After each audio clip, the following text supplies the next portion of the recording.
Mula noon, palagi nang magkasama sina Alexa at Erin. Magkasabay silang kumain sa kantin sa tanghali. Magkasabay din silang umuwi. Sa kauna-unahang pagkakataon, tila nakalimutan ni Alexa si Jay at ang kanyang guilt. Naging kapansin-pansin ang sigla ng dalaga. Hindi ito nakaila sa mga mata ni Marian. Labis nitong ikinasiyang nakitang bagong sigla sa katauhan ng pamangkin. Mukhang may inspirasyon ka na. Biro ng abogada. Mula nang mangyari ang trahedya involving Jay Costa, naging maingat si Marian sa pakikipag-usap kay Alexa. Ayaw niyang magmukhang nag-uusisa o nanghihimasok, kaya idinaan na lamang nito sa biro ang anumang pagtatanong. Ito din ang mahigpit niyang ipinagbilin kay Sophie. Ang huwag maging overprotective ito sa anak, na ipinangako naman ni Sophie. Meron na nga, auntie. Pagtatapat ni Alexa. A very nice young man na alam kong magugustuhan mo. I see. Kaklase mo? No, he's taking fine arts sa Letran. Nanalo nga ng first prize ang entry nitong painting sa isang art contest. Artist pala ito. Sa tingin ko ay compatible ang inyong careers. Journalism and fine arts go well together. Gwapo ito, auntie. Lalaking lalaki. Kailan mo ito aanyayahan sa bahay para makaliskisan namin ang Uncle Albert mo? Later, we're just friends for now. He likes me a lot pero hindi ko alam kung liligawan nito ako. Natawa si Marian. Okay then, just tell me in advance kung dadalhin siya dito. Para naman mapaghandaan namin ito. Oo, auntie, pero please, huwag mo munang mababanggit ito kay mama ha. Bakit? Hanggang ngayon ba'y mahigpit pa rin ang mama mo sa'yo? No naman, kaya lamang natatakot akong baka mapalpak na naman ang lahat. Baka pakialaman na naman ito si Erin tulad ng ginawa nito kay Jay. Nakita ni Marian ang biglang concern sa anyo ni Alexa at nauunawaan nitong dalaga. Nawalan na marahil ng tiwala ito sa ina matapos pakialaman ni Sophie ang relasyon nito noon kay Jay. Huwag kang mag-alala. Wala itong malalaman sa akin tungkol dito. Salamat, auntie.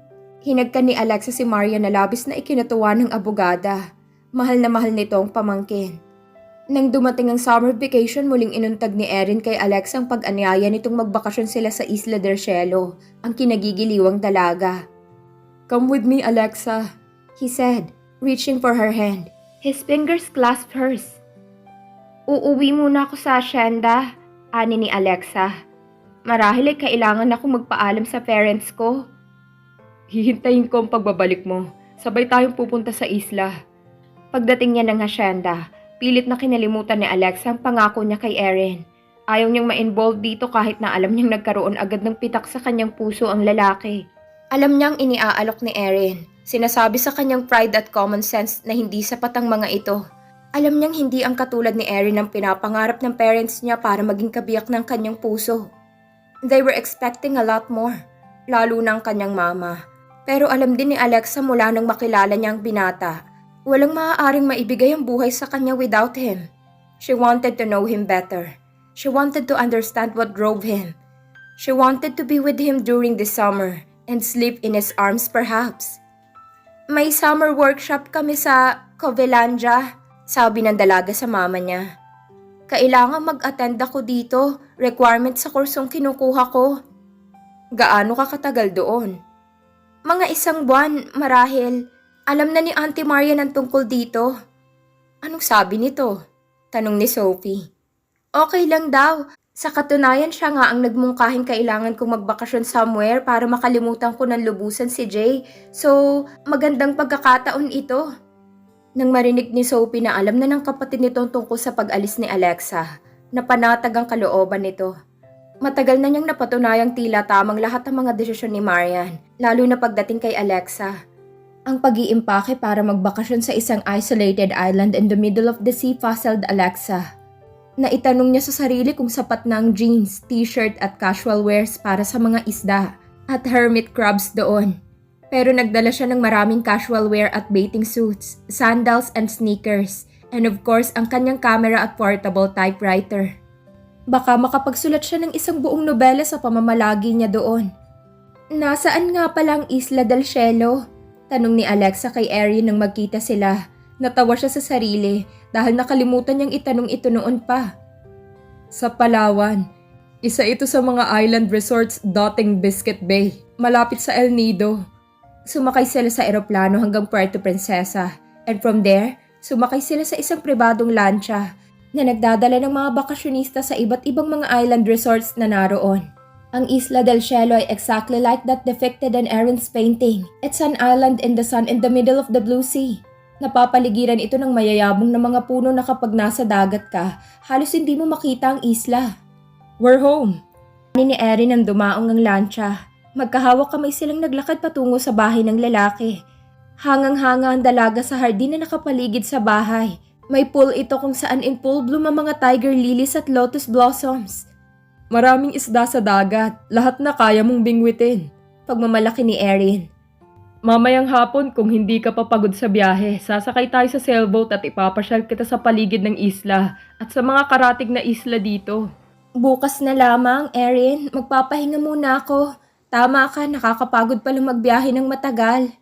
Hindi dinatnan ng dalawang mga parents ni Erin sa isla. Isang sulat ang iniwan ng mga ito kung saan nakasaad na nagtungo sila sa Cebu para umattend sa kasal ng kapatid ng nanay ni Erin na nakatira doon. Mga 2 linggo daw mananatili doon ang mag-asawa. Ikaw na muna ang bahala sa isla. Anang sulat. Kayang-kaya mong pamahalaan ito. Total bakasyon naman ngayon, anak. Sorry na hindi mo sila nadatnan, Alexa. Ani ni Erin sa dalaga. Hindi ko kasi sinabing darating tayo dahil gusto ko silang sorpresahin. Okay lang. Di hintayin natin sila.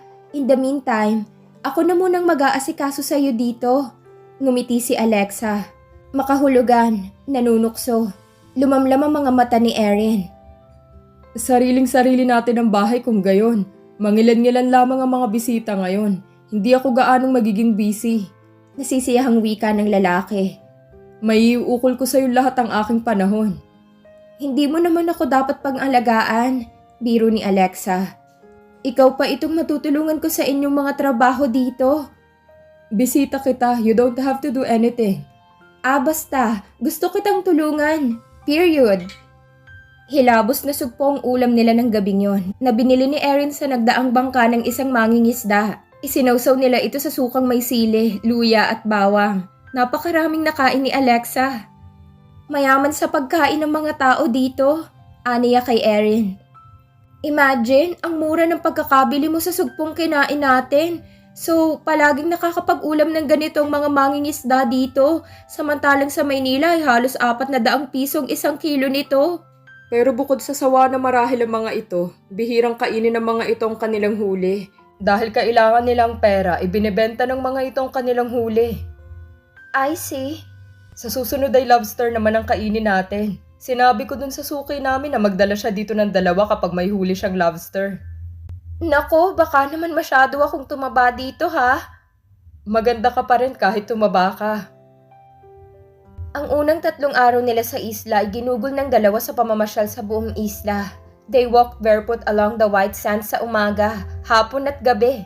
Namulot sila ng seashells at naghahunting ng hermit crabs. Nagsailing sa sailboat ng ama ni Erin, lumangoy sa dagat at nangisda. Minsan-minsan ay basta uupo sila sa gilid ng dalampasigan and let the waves caress their naked feet. Tatanawin nila ang laot, their gaze going beyond where the sea seemed to kiss the sky. Naging maginoo si Erin, touching her only gently, kahit na obvious na pinipigil nitong mga emosyong nararamdaman.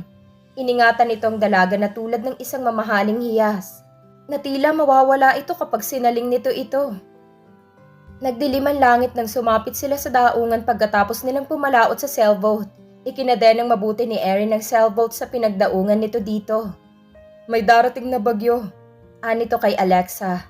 Mabuti pa'y pumasok na tayo sa bahay. Salamat Erin for a wonderful time, ani ng dalaga. Hindi na nila nilutong nahuli nilang mga isda, nilagay na lamang nilang mga ito sa cooler. Nagbukas sila ng corned beef at pork and beans at itong inulam nila sa kaning lamig na natira sa pananghalian. Pero nabusog sila at masarap ang kanilang kain. Lumakas ang buhos ng ulan, ang pagkulog at pagkidlat, at humagupit ang malakas na hangin, howling in fury along the treetops. It lashed savagely at the house that shook against its fury. Ganito ba talaga kalakas ang bagyo dito? Parang takot na tanong ni Alexa. Oo, malapit tayo sa dagat eh. Walang nakakasangga sa hangin maliban sa mga punong nakapaligid sa isla. Pero sa ngayon ay yumuyuko ang mga ito sa lakas ng hangin. Parang magigiba na tong bahay. Hindi mangyayari yan. Ito ay bahay na bato at matibay ang pundasyon nito. Natatakot ako, Erin. Sa kidlat at kulog, sa dilim. Bigla kasing namatay ang mga ilaw at nagkaroon ng biglang brownout. Hinapit ni Erin ang dalaga sa kanya and held her close to his chest. Nanginginig ka. Anito, Takot ka ba talaga sa dilim? tumango si Alexa at nagpakanlong siya sa mga bisig ni Erin. Narito ako. Bulong ng lalaki, running his fingers through her hair draped across her shoulders. He held her closer until they could hear each other's hearts thudding wildly. Oh Alexa, Bulong ni Erin. pinakaiibig kita. He turned her to him at hinalikan siya ni Erin sa noo, sa mga pilik at sa dulo ng kanyang ilong. Her lips parted before he reached them, soft and warm and ready for his kiss. Her arms came around his neck, and the fragrance of her body mixed with the smell of the storm. Anong unos ang dapat kong pag-ingatan? Makahulog ang tanong ni Alexa. Ang unos sa labas o ang nararamdaman nating dalawa? Nasa sayo na yun. He hugged her tight, swinging her feet off the floor. And then nasa kama na siya, and he was beside her. Ni hindi inisip ni Alexa kung paano nangyari ito. Nakaharap sila sa isa't isa, at hindi pa magkadantay ang kanilang mga katawan. Pilit na binabasa ng dalagang expression sa mukha ni Erin sa dilim. Outside, the wind seemed to moan a love song. Gusto ni Alexa na haplusin ang katabi, at simulan ng passion na papantay o hihigit sa tumitinding galit ng bagyo. Ngunit hindi niya magawa ito. Ang mga kamay niya at buong katawan ay tila nawalan ng lakas. Hindi rin makapagsimula si Erin. He knew that one kiss, one touch, would start something would end in a burst of sensation they might never recover from. Ninamnam na lamang nito ang namumuong init sa loob ng katawan sa pagdikit na lamang sa katawan ng dalaga. Her warmth seemed to seep across the inches separating them. His fingers could remember the texture of her skin. His memory could replay the soft, sweet noises she made when he kissed her. Alam mo bang natuklasan ko na ngayon kung bakit it feels so right na nakahiga tayo ngayong magkatabi sa pagdating ng isang bagyo? Bakit? He proposed his head on her hand to see her better. Nang bata pa ako, takot ako sa bagyo. Gayon din ang mama kong si Sophie. Hindi kami gaanong magkasundo pero kapag may bagyo, pumupunta ito yumayakap sa akin. Kung gayon ay gusto mong magkakaroon ng bagyo? Dahil lamang sa gusto kong nakatabi sa akin ng mama ko, ito lamang ang isa sa mga bihirang pagkakataon na may yumayakap sa akin. Ang pamilya namin ay tila hindi naniniwala sa paglalambing.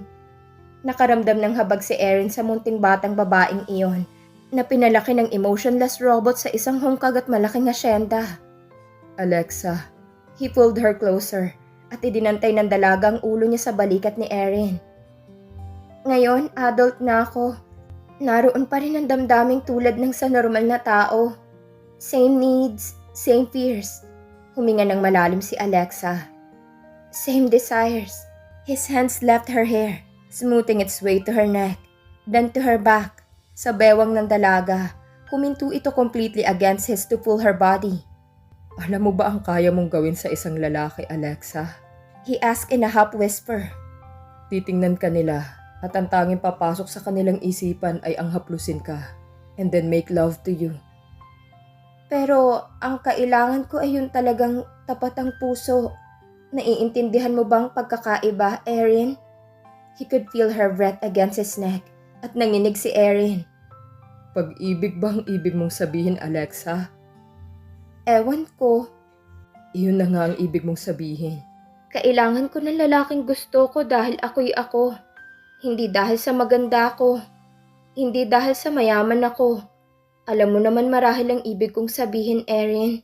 Kahit minsan ba hindi mo na itanong kung may nakikita ang mga babaeng nagdaan sa buhay mo maliban sa iyong katawan at muka? Sa totoo lamang, I never cared why a girl wanted me as long as she did. He hugged her hard, feeling the softness of her body against his. Hanggang sa mga sandaling ito. Kapwa sila natigilan sa sinabi ni Erin. Parang nabigla din ang lalaki sa mga ito. Dapat sigurong wag na muna tayong mag-usap. Pinagmasdan ni Erin ang mukha ng dalaga na palagi na ngayong nasa kanyang puso't isipan. Nasa mga mata ng dalaga ang pananabik niya. Her eyes signaled her desire for his desire. Tumaas ang kamay ni Alexa para damhin ang mga daliri niya ng buhok ng lalaki as he bent to kiss her. He tastes like the storm brewing inside her heart. Although she knew he was fighting for control. Ang perfect symmetry ng katawan ng lalaki ay isang regalo na ipinagkaloob ng tadhana. Magkakaedad ito the same way, straight and strong. Isa-isa nang natanggal ang kanilang mga saplot sa katawan. Hanggang as they lay naked together. Ayaw ni Alexa ang marinig kung gaano ka-perfect ang katawan niya o ang pagpapahiwatig ni Erin na siya ang pinakamagandang babaeng nakita nito. Muling dumantay ang katawan ng lalaki sa katawan niya. Ipangako mo lamang na balang araw ay kailangang ipagtabuyan mo ko mula sa kamang ito. Masuyong bulong nito. Dahil ayoko na marahil bumaba pa dito. Napahagikik si Alexa at hinapit niya sa kanya si Erin. The sound of her laughter ay tila mit siyang nagpadinga sa damdamin ng lalaki. I can't believe how much I want you. Bulong nito. With Erin, she knew there would be no rules, no passion, no barrier she could not go beyond. He wanted her as she wanted him. Sinasabi ito sa kanya ni Erin sa bawat pagkilos nito, sa bawat halik at yakap, at sa bawat paglalambing. Parang natauhan siya nang maramdaman ni Alexa na tila umiikot siya sa isang mabilis na alimpuyo. Nagsimula siyang magpumiglas nang sumaglit sa alaala niya si Jay at nang malagim na nangyari sa kanila. Parang nakikita niyang may nakamasid sa kanila, waiting for the kill. She gasped in sudden panic nang tila nakikita niya ang mukha ng lolo niya na may dalang patalim, poised to strike at any time. She tried to move away from Erin's arms but he would not let her go. And then there was no place to go. He was everywhere. Everything at hindi niya magawang umiwas dito. Huwag muna ngayon, Erin. Hindi pa ako handa. Pero alam ng lalaki na handang-handa na ito para dito. Sa bubong ng bahay, lumakas ang patak ng ulan. Lumakas ang bagyo. Full of fury and passion and release. Lalong humigpit ang yakap ni Erin kay Alexa. Ilang sandali pa'y nagsanib ang kanilang katawan. Kahit kailan ay hindi naging komportable si Erin na matulog na may katabing babae. Pagkatapos ng pisikal na pagsasalo. Ayaw nitong may nakadikit sa katawan nito. Parang hindi ito makahinga. Ngayon, he could not seem to get as close as he wanted. But Alexa is different. Pinagmasdan ni Alexa ang lalaking nakayakap pa rin sa kanya. May kapayapaan sa anyo nito. Umuulan pa rin sa labas pero mahina na. Nawala na ang kulog at kidlat at tila dinala ng mga ito ang malakas na hangin. Napakaganda ng araw kinabukasan. Lalo pa para kay Alexa na maligayang maligaya dahil sa gabing nagdaan sa piling ni Erin. Naging mistulang paraisong isla para sa dalawang taong nakatagpo ng tunay na kaligayahan sa kanilang pag-iibigan. Parang nalungkot si Erin nang matanggap nitong text message mula sa parents nito na pauwi na sila sa Makalawa. Nakaramdam din ng kaba si Alexa. Paano kung hindi nila ako gusto? Tanong niya. At magalit ang mga ito sa'yo. Hindi mangyayari yon, love. Kilala ko ang parents ko. Bukas ang isipan ng mga ito tungkol sa usaping puso at natitiyak kong magugustuhan ka nila.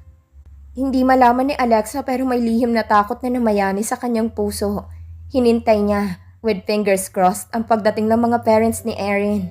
Nagluto siya ng chicken curry at chop suey, mga recipes na paborito niyang lutuin dahil masarap siyang magtimpla ng mga ito.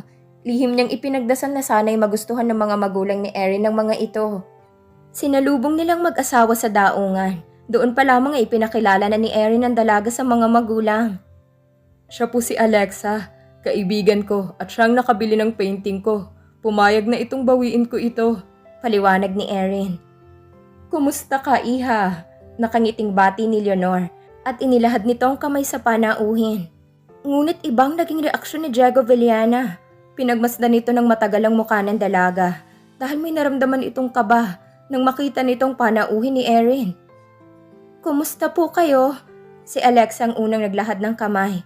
Pawisan ng palad ni Diego nang magdaop palad sila at napatingin ito kay Erin. Maraming katanungang nasa tinging iyon. Bagay na nagdulot ng kaba sa binata. Posible kayang ayaw ng kanyang ama kay Alexa? Huminga ng malalim si Diego. Napakaganda mo nga pala, Alexa.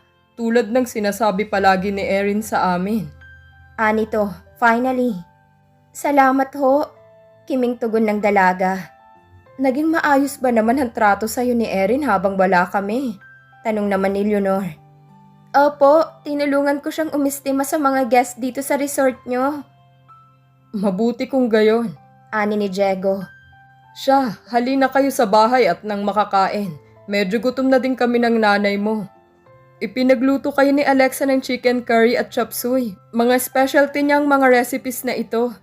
Pagmamalaki ni Erin. Aber, maghain na kayo at nang matikman. Ani ni Diego. Pilit nitong iwinaksi ang uncanny and odd feeling na nadarama tuwing pagmamasdan nito si Alexa.